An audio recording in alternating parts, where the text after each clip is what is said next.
Why being born as Keanu Reeves sucks. Imagine losing your best friend to an overdose, your first child to a stillbirth, and the love of your life to a car accident, all within a few short years. Now imagine doing all of that while the entire world expects you to be a flawless action hero, a symbol of invincibility.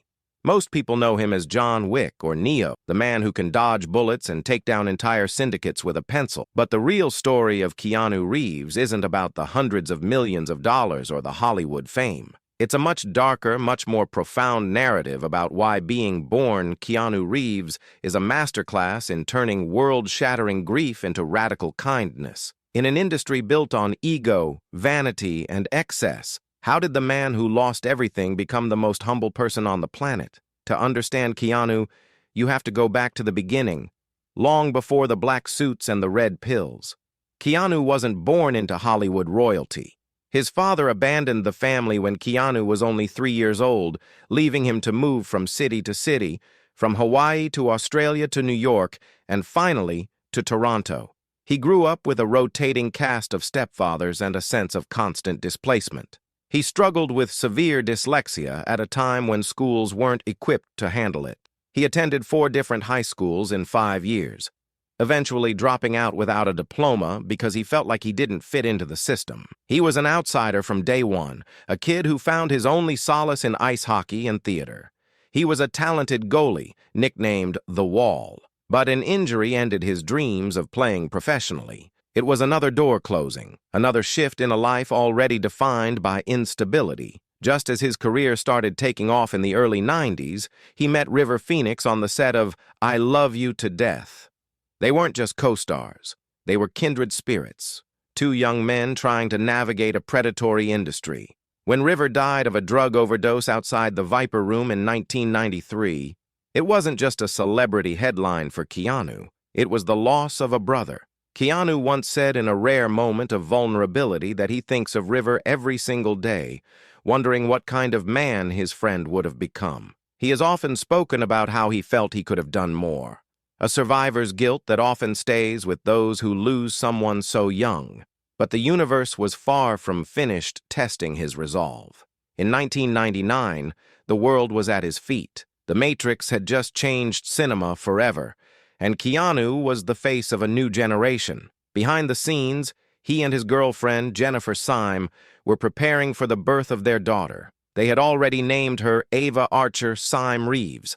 But on Christmas Eve, 8 months into the pregnancy, they discovered that the baby had died in the womb. The trauma of a stillbirth is something few relationships can survive, and the grief eventually tore Keanu and Jennifer apart. They remained close, but the light had gone out. 18 months later, Jennifer was driving home from a party when she crashed her car and died instantly. Keanu had to bury the woman he loved next to the daughter they never got to hold. In a single decade, he had lost his father's presence, his best friend, his child, and his partner. At this point, anyone would have spiraled. We see celebrities go to rehab, lash out at the media, or disappear into addiction for much less. But Keanu did something different. He didn't become bitter, and he didn't become a recluse. Instead, he became soft. He leaned into a philosophy of quiet empathy that the world is still trying to decode. This is where the legend truly begins. He started giving away his wealth in ways that were almost unheard of in the history of show business. When it came time to negotiate his contract for the Matrix sequels, he gave away an estimated $75 million of his back-end earnings to the special effects and costume design teams. He didn't do it for the PR. He did it because he genuinely believed they were the real stars who made the movie possible while he just stood in front of a green screen. He famously said that money is the last thing he thinks about, and his actions backed up his words. Perhaps the most private struggle Keanu faced was his sister Kim's battle with leukemia. For 10 years, while he was becoming one of the biggest stars on Earth, he was also a primary caregiver. He spent $5 million on her treatment, sold his house to move closer to her, and cooked her meals every day. This personal battle led him to set up a private charitable foundation. Unlike other celebrities who put their names on every wing of a hospital, Keanu kept his involvement a secret for over 15 years. He didn't want the plaques on the wall or the gala dinners in his honor. He just wanted the checks to clear so the kids could get treated. He understood that true charity isn't about the giver. It's about the life being saved. Even on the sets of his movies, the stories of his character are legendary. During the filming of John Wick, he would buy the entire crew dinner, not just the producers, but the PAs and the grips. There's a story from a set builder who was going through financial trouble. Keanu heard about it and gave the man a $20,000 Christmas bonus out of his own pocket because he knew the man was struggling. He has been known to spend hours learning the names of every person on a film crew, from the director to the person sweeping the floors. To Keanu, there is no hierarchy of human value. There is a famous story about Keanu being stranded at an airport when his flight was canceled. Instead of calling a private jet or demanding a limo, he hopped in a van with a group of strangers and spent the entire road trip entertaining them, reading facts about California out loud and playing country music from his phone to keep their spirits up. When the sad Keanu meme went viral, showing him eating a single sandwich alone on a park bench, the internet laughed and turned him into a joke. But Keanu's response was characteristically simple. He wasn't depressed, he was just eating lunch and thinking. He continues to ride the subway like any other commuter. He gives up his seat to people carrying heavy bags, and he is frequently spotted sitting on the sidewalk, talking to homeless people for hours. He doesn't give them a 20 and walk away. He sits in the dirt with them and listens. He acknowledges their existence in a world that tries its best to ignore them. Being born. Keanu Reeves means living with the ghost. He is a man who carries a massive amount of internal silence. He doesn't run from his past, he carries it with him into every frame of film. That's why his fight scenes in John Wick feel so heavy and grounded.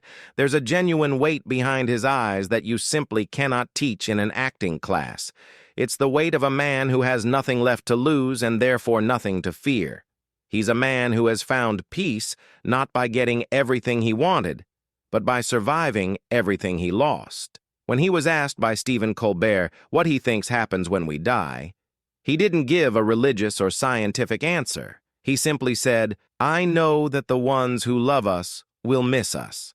It was an answer that broke the internet because it was stripped of all pretension. It was the truth of a man who has spent more time in cemeteries than in nightclubs. We live in a world obsessed with more.